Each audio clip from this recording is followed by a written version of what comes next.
時間裂隙中的旅人。公元2473年，人類已經掌握了時間旅行的技術。這種技術被稱為時隙引擎，它能夠撕裂時間的織布，讓人穿梭於過去與未來。然而，這項技術並非無懈可擊。每次啟動引擎，都會在時間線上留下微小的裂痕，這些裂痕被稱為時間裂隙。科學家們警告，若裂隙過多，時間本身可能崩塌。但人類的好奇心和野心，卻讓這項技術被濫用。艾倫·卡斯特是一名時間修復員，他的工作是進入裂隙，修補那些因時間旅行而產生的異常。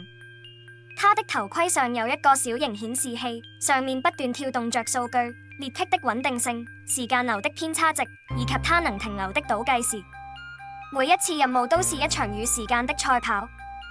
這天，艾倫接到了一個緊急任務。一個巨大的裂隙出現在公元2049年，數據顯示這次的異常可能導致整個21世紀的時間線崩潰。他穿上銀色的時間服，檢查了引擎的能量核心，然後深吸一口氣，走進了發光的時隙門。第一章，裂隙的另一端。艾倫睜開眼時，發現自己站在一條破舊的街道上，天空是灰蒙蒙的，空氣中彌漫着燃燒後的氣味。他低頭看向顯示器，時間定格在2049年10月13日。這是一個轉折點的年份，人類首次成功測試了量子引擎，卻意外引發了一場全球能源危機。他環顧四周，街道上空無一人，只有幾輛燒焦的汽車殘骸散落在路邊。顯示器上的裂隙指數正在上升，這意味着異常就在附近。艾倫握緊手中的修復器，一種能穩定時間流的裝置，開始沿着街道前行。忽然，一陣低沉的嗡鳴聲從遠處傳來。他抬起頭，看見天空中出現了一個巨大的黑色漩渦，像是一個吞噬一切的巨口。裂隙正在擴大。他加快腳步，根據顯示器的指引，來到了一座廢棄的實驗室前。實驗室的大門半開，裡面傳來微弱的電流聲。艾倫小心翼翼地走了進去，發現一台巨大的機器正在運轉。它的外觀像是一座金屬塔，周圍環繞着無數閃爍的藍色光點。這是2049年的量子引擎原型機，歷史上記載，它在測試時失控，造成了時間流的第一次波動。但問題在於，這台機器不應該還在運轉。根據歷史記錄，它在爆炸後應該已經被摧毀。艾倫靠近時，顯示器發出刺耳的警報聲，異常源檢測，未知生命體。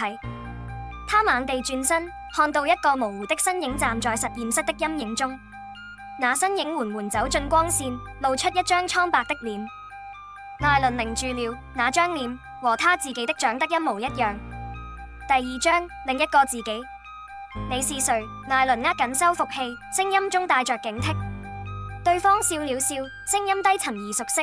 我就是你，艾倫，只是來自另一條時間線。艾倫的腦海中閃過無數可能性。時間旅行的副作用之一，就是可能遇到平行時空的自己。但這個艾倫看起來有些不同，他的眼睛裡帶着一絲瘋狂，身上穿着破舊的時間服，手中拿着一個類似修復器的裝置，卻散發着不祥的紅光。你是怎麼來的？艾倫問道。這裡的裂隙是你造成的？不完全是，對方說，我是來修補它的。但我發現了一個更有趣的東西，時間不是線性的，它是循環的。你修補的每一個裂隙，都只是在延長這個循環，而不是終結它。艾倫皺起眉頭，他接受的訓練告訴他，時間是一條單向流動的河，裂隙只是河面上的漩渦。但這個另一個自己的話，讓他感到一陣不安。你在說雜麼？艾倫問。我在說，我們被騙了。對方的語氣變得激動起來。時隙引擎不是人類的發明，它來自未來，一個我們還沒見到的未來。